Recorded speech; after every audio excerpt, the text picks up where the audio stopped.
The mansion stood imposingly in one of the most exclusive neighborhoods of Boston, its red brick walls contrasting with the blue morning sky. Sarah Miller adjusted her uniform before ringing the doorbell, aware that this new job could change her life and that of her son Nathan. At 32, she had learned that opportunities don't come twice. The housekeeper, Mrs. Thompson, a woman with a stern face and perfectly pulled back hair, received her with an austere gesture. "Mr. Harrison is very demanding," she warned, while guiding her through the marble hallways. "Everything must be impeccable, especially the east wing, where Miss Emily's room is." As she toured the mansion receiving instructions, Sarah couldn't help but notice the photographs adorning the walls. William Harrison, the owner of the house, appeared in all of them surrounded by businessmen, cutting ribbons at inaugurations, receiving awards. His face, though handsome, showed a seriousness that bordered on coldness. "Miss Emily will be arriving from school at 2, continued Mrs. Thompson.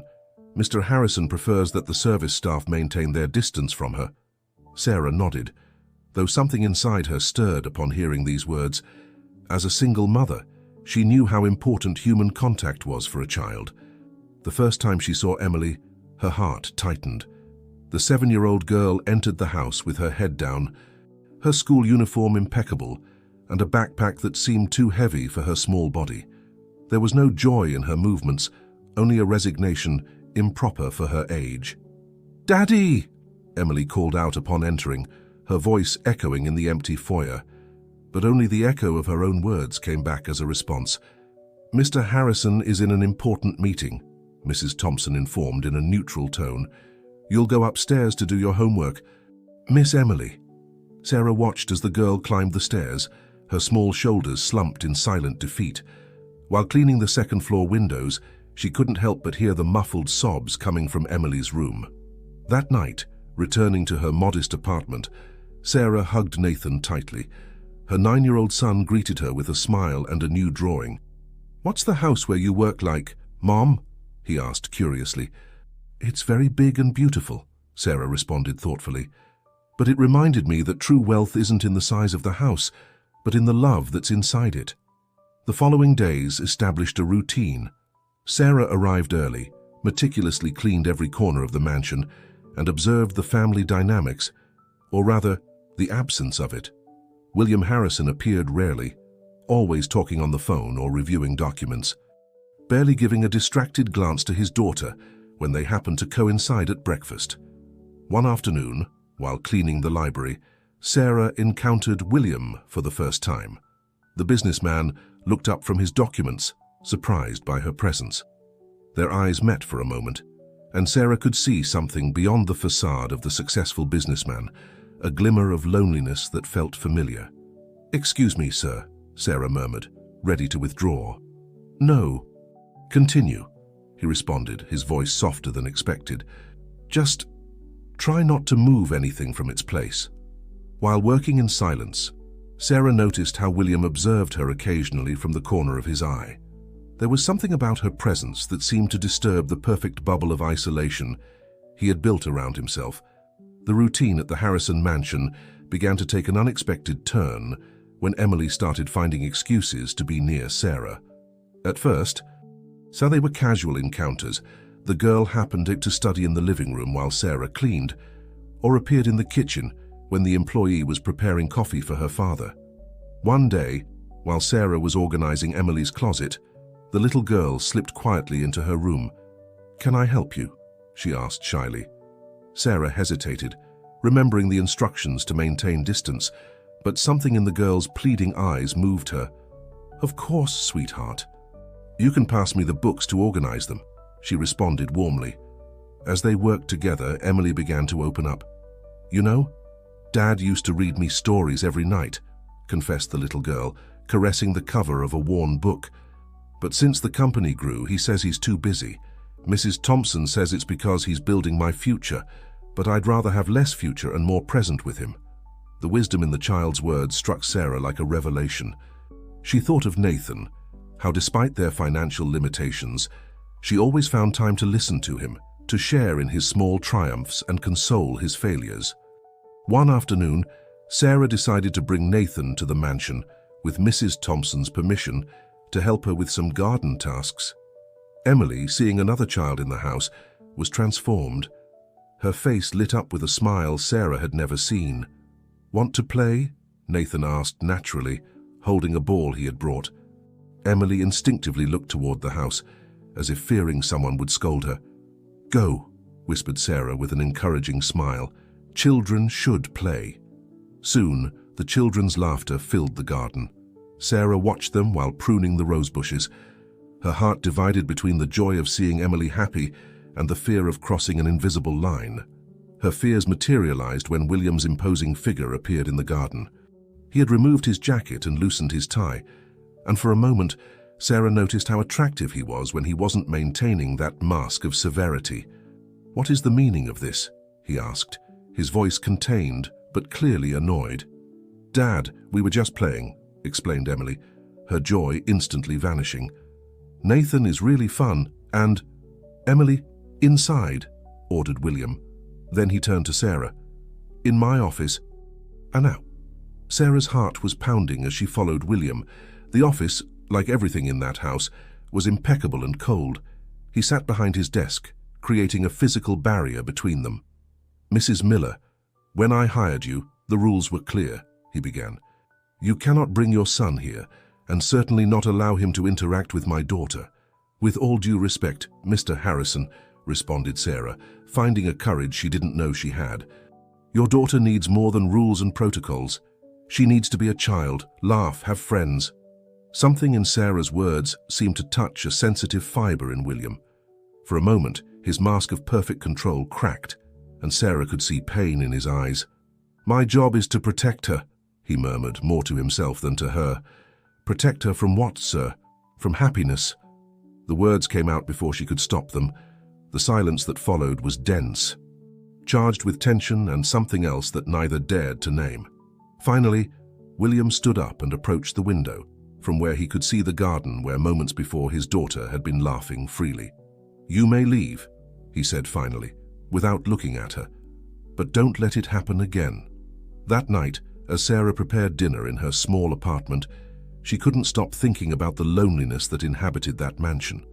About how success and money had built invisible but impenetrable walls around William and his daughter. "Mom," Nathan's voice pulled her from her thoughts.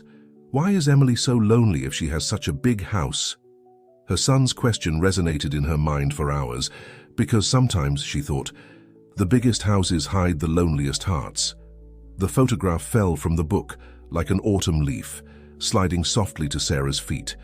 She bent to pick it up, and when she turned it over, her heart skipped a beat.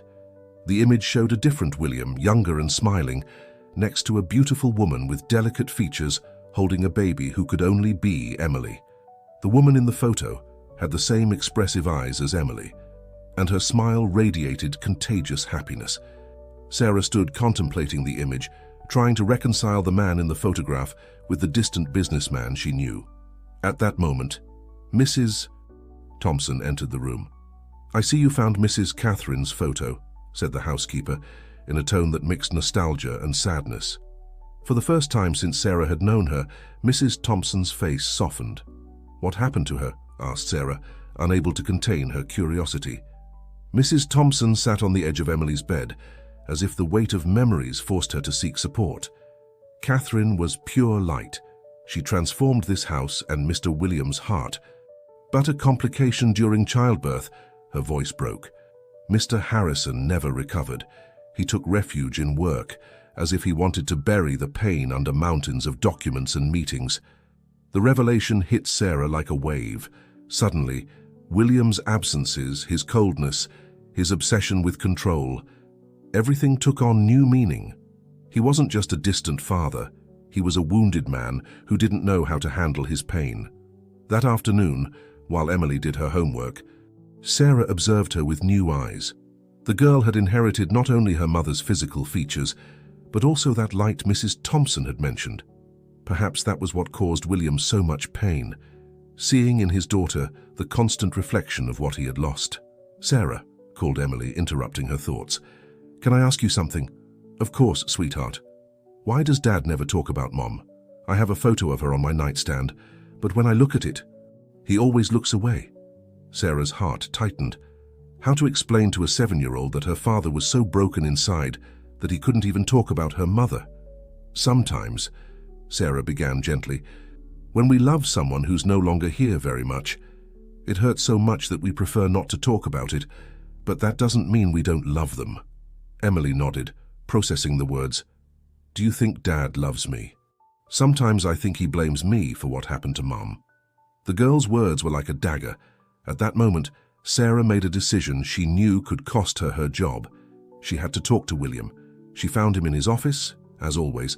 When she knocked on the door, he barely looked up from his documents. Mr. Harrison, I need to talk to you about Emily. Mrs. Miller, we've already discussed the boundaries. This isn't about boundaries, Sarah interrupted firmly.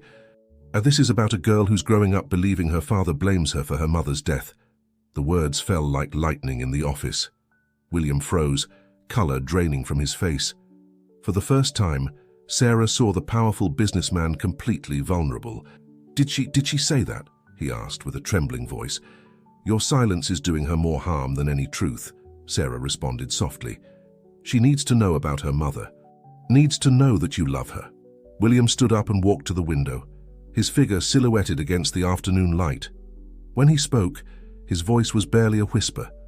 Every time I look at her, I see Catherine, her smile, her gestures. Sometimes it hurts so much I can barely breathe. But she's not Catherine, Mr. Harrison.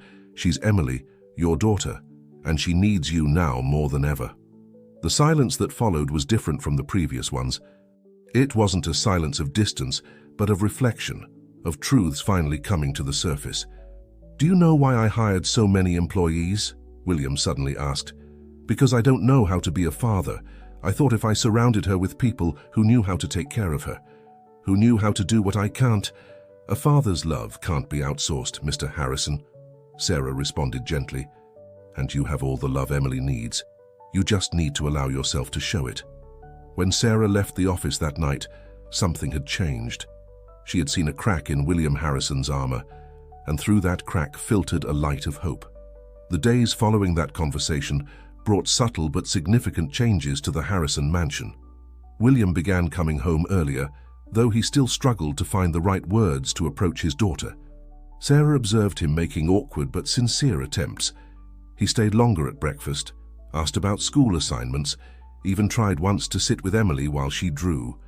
One morning, while Sarah was cleaning the corridor, she heard something that stopped her in her tracks: William's laughter. It was such an unexpected sound that at first she thought she had imagined it.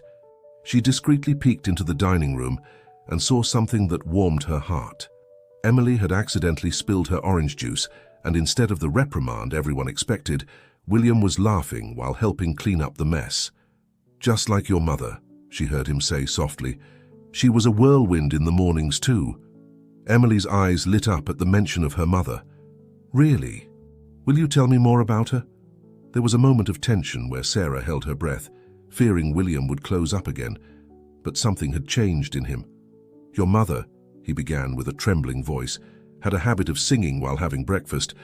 She said it was the best way to start the day. The transformation in the house's atmosphere was gradual but undeniable. Nathan, who now came occasionally on weekends with William's reluctant permission, noticed the change immediately. Mum, he told her one afternoon as they were heading home, Emily's dad isn't so scary anymore. Today he even played soccer with us for a bit. Sarah smiled, remembering the image of William Harrison, the powerful businessman, with his wrinkled shirt and grass stains on his pants, awkwardly trying to kick a ball while his daughter cheered him on between laughs. However, not everything was perfect. One afternoon, while Sarah was organizing documents in William's office, she found several printed emails from his company's board of directors.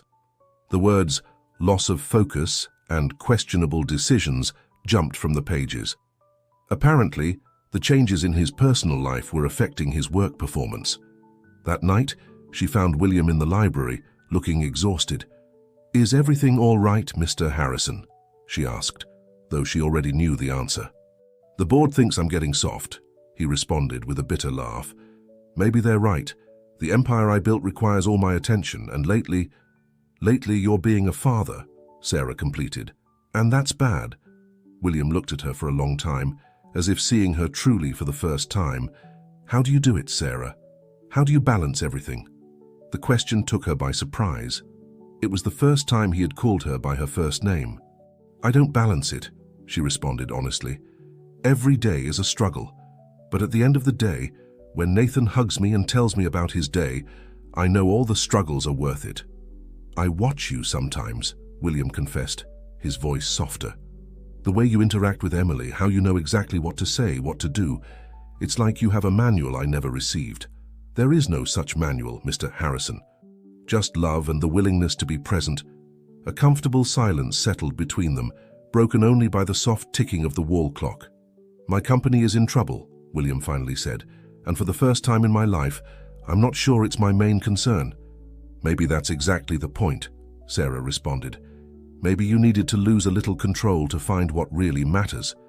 At that moment, Emily appeared in the library doorway. In pajamas and holding a book, she stopped when she saw her father, unsure. Dad, I was wondering if you could read me a story before bed. William looked at the clock, then at the documents on his desk, and finally at his daughter. Sarah held her breath. Of course, Princess, he responded, standing up and extending his hand to Emily. What book did you choose? As she watched them walk away together, Sarah felt a mixture of joy and a more complex feeling she dared not name. The walls of the Harrison mansion were crumbling, but in their place, something much more valuable was growing, a real family. The transformation of the Harrison mansion continued over the following weeks. Emily's laughter was no longer a rarity, and William's presence at home became more constant. However, these changes brought with them new tensions and unexpected revelations. One afternoon, while Sarah was organizing Emily's wardrobe, she found William standing in the doorway, thoughtfully observing a small music box. It was Catherine's, he said without preamble. She used to say it held melodies for every moment in life. His voice softened at the memory. You know, I've been thinking a lot about what you said that night in the library. Sarah stopped what she was doing, aware that this moment was important. About what, specifically, Mr. Harrison? About losing control to find what matters, he responded, turning the music box in his hands. All my life I've been so obsessed with control, with building something unbreakable. When Catherine died, I clung to that even more, as if business success could fill the void she left. The vulnerability in his voice made Sarah instinctively move closer. Pain makes us make strange decisions, she said softly. The board has called an extraordinary meeting, William continued. They want me to choose between maintaining total control of the company or accepting a restructuring that would give me more free time but less decision-making power. And what do you want? Sarah asked. William looked at her directly, his eyes revealing an internal struggle. For the first time in my life, I'm not sure. Before, the answer would have been obvious. Control is everything. But now you have other priorities, Sarah completed. Yes, he admitted, and it's terrifying. At that moment, they heard Emily and Nathan's laughter as they played in the garden. Both moved to the window to watch them. The children had built a fort with old sheets and were pretending it was an enchanted castle. Nathan is a good boy, William commented. You've done an extraordinary job raising him alone. It hasn't been easy, Sarah responded. But as I told you, some struggles are worth it. Sarah, the way he pronounced her name made her heart skip. May I ask you a personal question? She nodded, feeling that something important was about to happen. Have you ever been afraid to be happy again? To allow yourself to feel? The question hung in the air, loaded with unspoken meanings. Before Sarah could respond, Mrs. Thompson appeared at the door, interrupting the moment. Sir, you have an urgent call from the board of directors. William nodded, but before leaving he looked at Sarah one last time, as if wanting to say something more. The moment had broken, but something had changed between them. That night, while Sarah prepared dinner in her small apartment, Nathan surprised her with an observation. Mom, do you like Mr. Harrison? The question caught her so off guard, she almost dropped the plate she was holding. Why do you ask that? Sweetheart, because you look at him like Mrs. Jenkins from apartment 3B looks at soap operas. Nathan responded with the brutal honesty of a child. And he looks at you like you're a very interesting book he wants to read. Sarah sat down, processing her son's words. Was it that obvious? And what did this mean for her job, for Emily, for everyone? It's complicated, sweetheart, she finally responded. Adults always say that, Nathan protested. Child, but it seems simple to me. If two people love each other and make each other happy, they should be together. Her son's childish wisdom left her speechless. That night, while Nathan slept, Sarah allowed herself to think about William not as her employer, but as the man who was learning to open his heart again, the man who looked at her in a way that made her heart race, who listened to her as if her words were valuable, who was transforming before her eyes into the father Emily needed. But the fear persisted. What would happen if these feelings complicated everything? If they put at risk not only her job, but also the fragile happiness that Emily was beginning to experience? The answer would come sooner than she expected, and in a way that neither of them could have predicted. The board meeting had been harder than expected. William returned to the mansion with a tense face and a decision weighing on his shoulders. He found Sarah in the kitchen, preparing Emily's snack. The board gave me an ultimatum, he announced without preamble. Either I return to my old schedule and retake total control, or I'll have to give up a large part of my shares. Sarah felt her heart tighten. And what do you think you'll do? What I should do is obvious, he responded, running a hand over his face. The company is my legacy, what I built from scratch, but now there's more at stake, Sarah completed softly. Exactly. And there's something else. William hesitated before continuing. They offered me an alternative, a merger with Atlantic Group. It would mean moving the main operations to Chicago for at least a year. The silence that followed was deafening. The idea of William and Emily moving to another city made Sarah feel a void in her stomach. Have you told Emily? She asked, trying to maintain a professional tone. No, he responded, taking a step closer, because I needed to talk to you first, Sarah. The way he pronounced her name made her look up, meeting his eyes that looked at her with a new intensity. In these months, you have transformed this house, he continued. You've brought light where there were only shadows. You've taught me to be a father, to remember how happiness feels. And At that moment, Emily burst into the kitchen, followed by Nathan. The children stopped when they felt the tension in the air. Dad, is everything okay? Emily asked, noticing her father's serious expression. William tried to smile. Yes, Princess. I was just talking to Sarah about changes at work. What kind of changes? The girl insisted, her voice betraying her fear of alterations in her new and fragile happiness. Before William could respond, the doorbell rang. It was Robert Parker, the company's vice president, who had come to discuss the details of the possible move to Chicago. Mr. Harrison, we need your decision before tomorrow, Robert announced bluntly, ignoring the presence of the others. Atlantic Group won't wait indefinitely.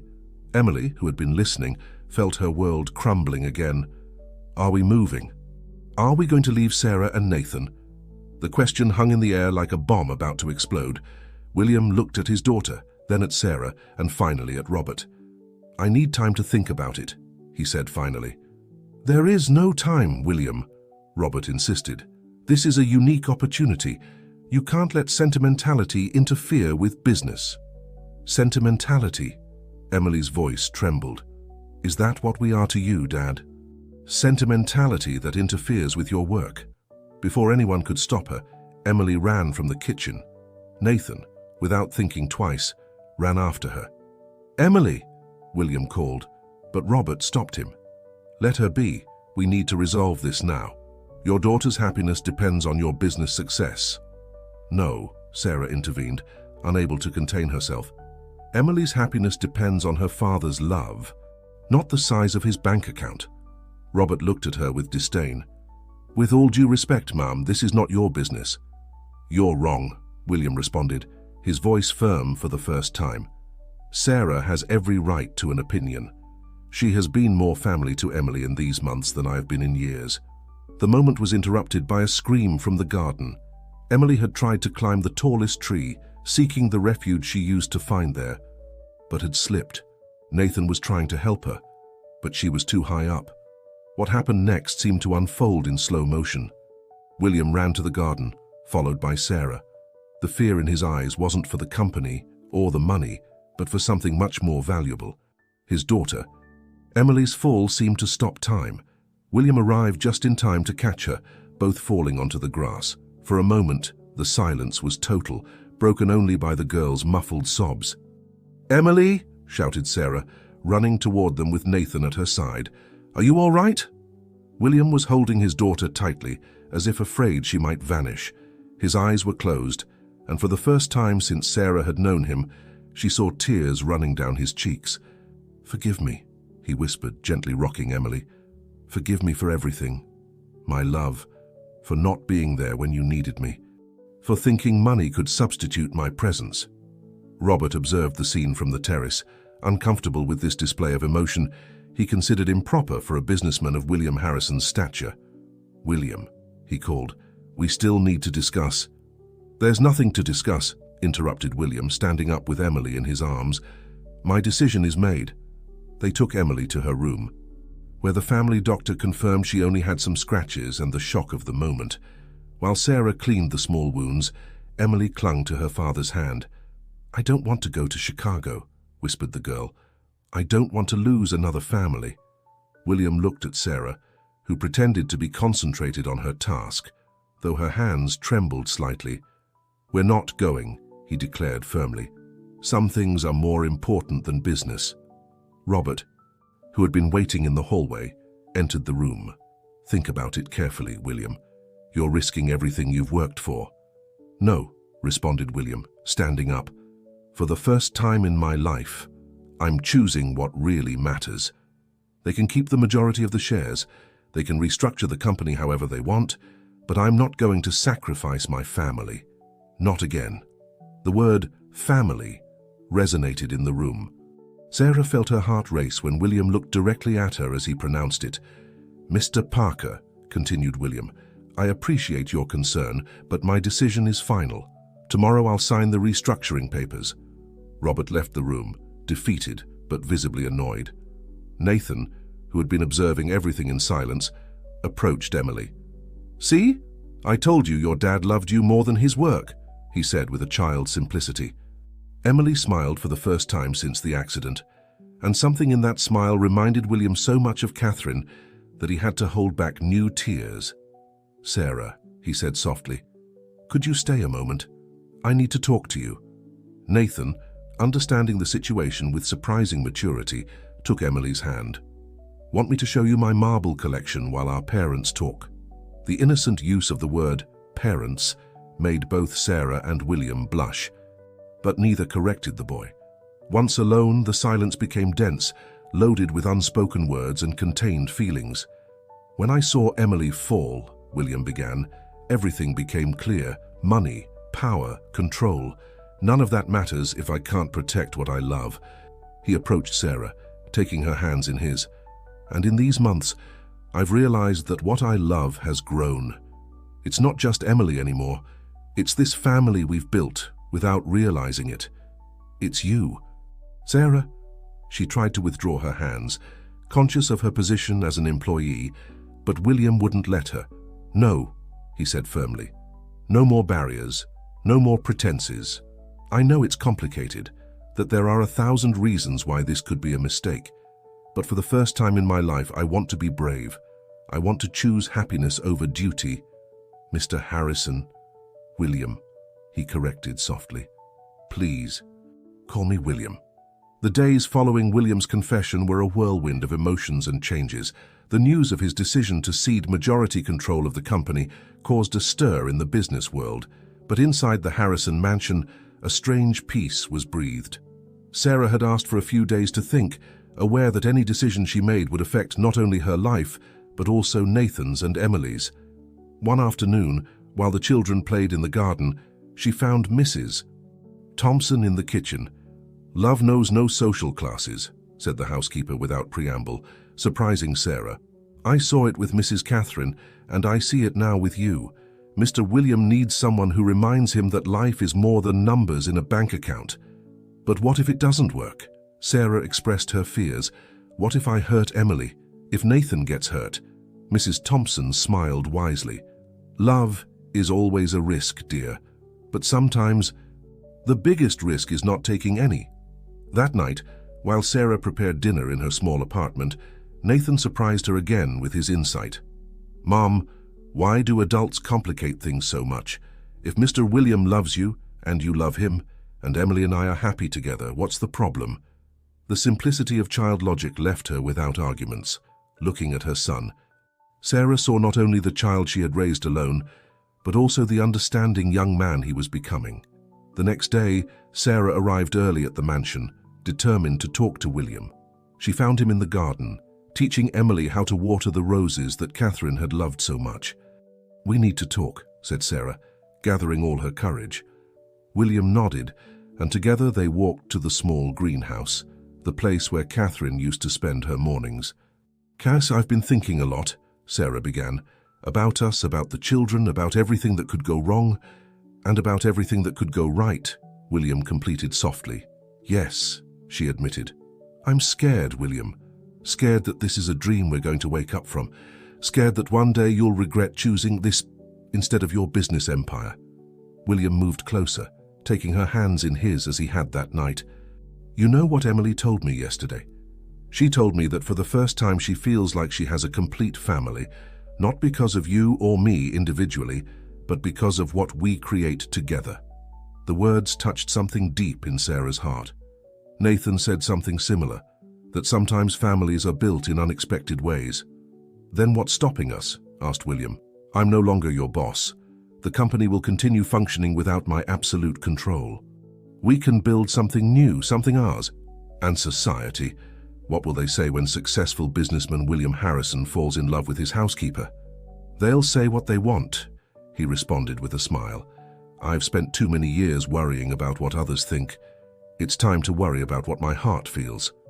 At that moment, they heard laughter coming from the garden. Emily and Nathan had built a new fort, this time with Mrs. Thompson's help, who smiled while handing them more sheets. "Look at that," William said softly. "That's true wealth.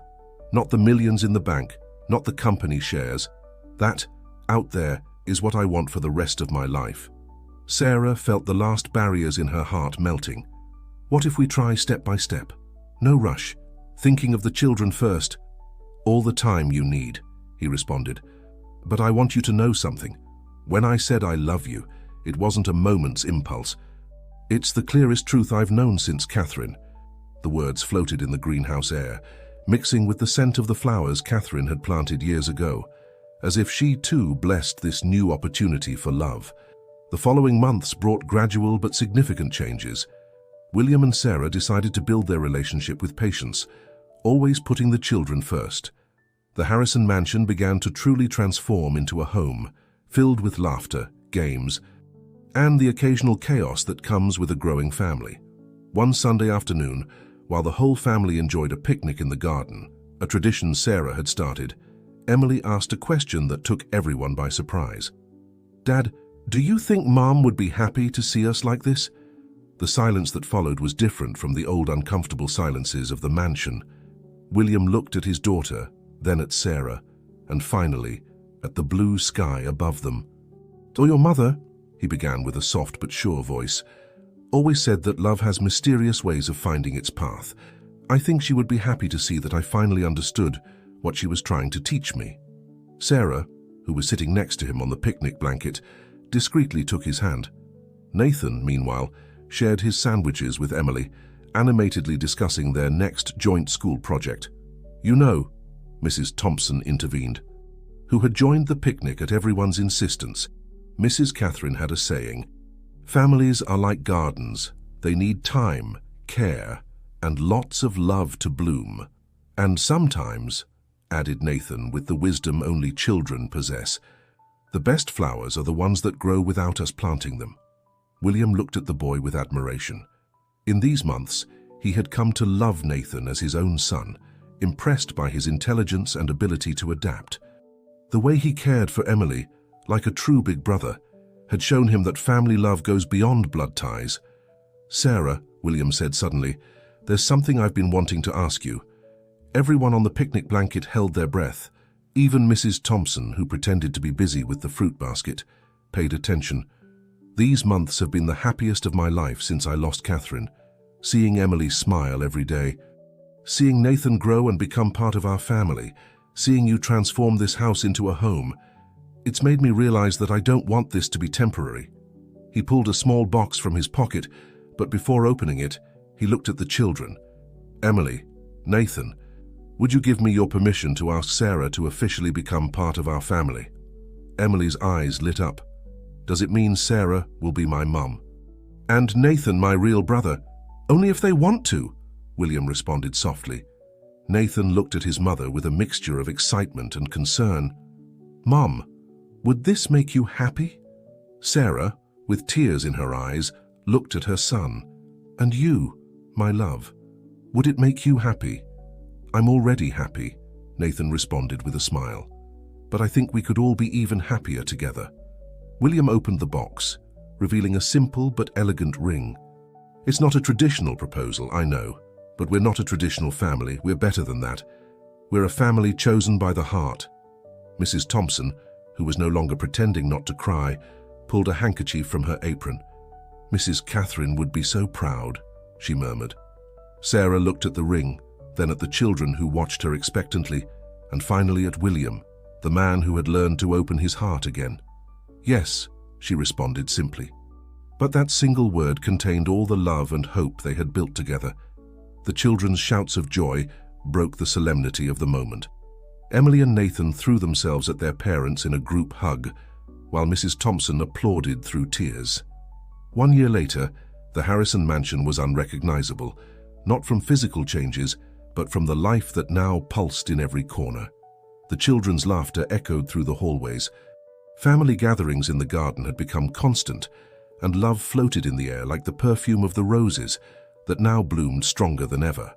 The wedding was an intimate celebration in the garden, right where everything had begun. Emily, dressed in a beautiful pink dress, scattered flower petals as she walked alongside Nathan, who carried the rings with pride. Mrs. Thompson, who had insisted on personally supervising every detail, discreetly wiped away tears as she watched Sarah walk toward the altar. During the ceremony, William surprised everyone with a special gesture. Before the traditional vows, he knelt before Nathan. Son, he said with an emotional voice, today I'm not only marrying your mother, I'm also committing to you. I promise to be the father you deserve, to support you in every step, and to love you as if you had been mine from day one. Then, he turned to Emily, my princess, today you'll officially have the mother that destiny chose for you. Although Catherine will always live in our hearts, I know she would be happy to see how Sarah has brought light and love to our lives. There wasn't a dry eye at the ceremony. Even Robert Moy, who had been invited and had come more out of obligation than conviction, found himself moved by the scene. During the reception, while the children played and the adults celebrated, William and Sarah slipped away for a moment to the greenhouse, their special place. You know, said William, for years I thought success was measured in numbers, in signed contracts and acquired companies. How wrong I was. Sarah smiled, gently caressing his cheek. Sometimes we need to get lost to find our true path. Or sometimes, he responded. The path finds us in the form of an extraordinary woman who comes to clean our house and ends up cleaning our heart. From the garden came the laughter of Emily and Nathan, now officially siblings. The company, though no longer under William's total control, prospered in a different way, more balanced. He had learned that delegating didn't mean losing, but gaining time for what really mattered. Do you remember the day you found Catherine's photo? Asked William. I like it was yesterday, Sarah responded. That night I dreamed of her, he confessed. She was smiling like in the photo, and she told me, love always finds its way, my love. You just need to be willing to open the door when it knocks. And you opened it, whispered Sarah. No, he corrected with a smile. You knocked it down. With your kindness, your strength, your unconditional love. You saved us all, Sarah. Emily from her loneliness. Me from my obsession with control. And you gave us Nathan, who is the son I always wanted to have. At that moment, the children burst into the greenhouse. Mom, Dad, Emily called excitedly. "Mrs. Thompson says it's time to cut the cake. And then we can try out the new swing," added Nathan. William and Sarah looked at each other, their eyes shining with love and happiness. Life wasn't perfect, but it was perfect for them. The social differences that once seemed like insurmountable mountains were now merely hills in the path, overcome by the power of true love. As they walked back to the party, hand in hand and followed by their children, both knew this wasn't the end of their story, but the beginning of a new adventure. An adventure where love, family, and happiness weren't measured by the size of the bank account or the last name, but by the heart's capacity to grow and embrace new forms of love. Mrs. Thompson waited for them by the cake, her face radiant with happiness. "Mrs. Catherine would be proud," she whispered, as she hugged them. "This house is a home again." And so, under the starry Boston sky, in a mansion that had known pain and loneliness, but now overflowed with love and joy, an unconventional family celebrated not just a wedding, but the triumph of love over prejudice, of heart over duty, and of happiness over appearances.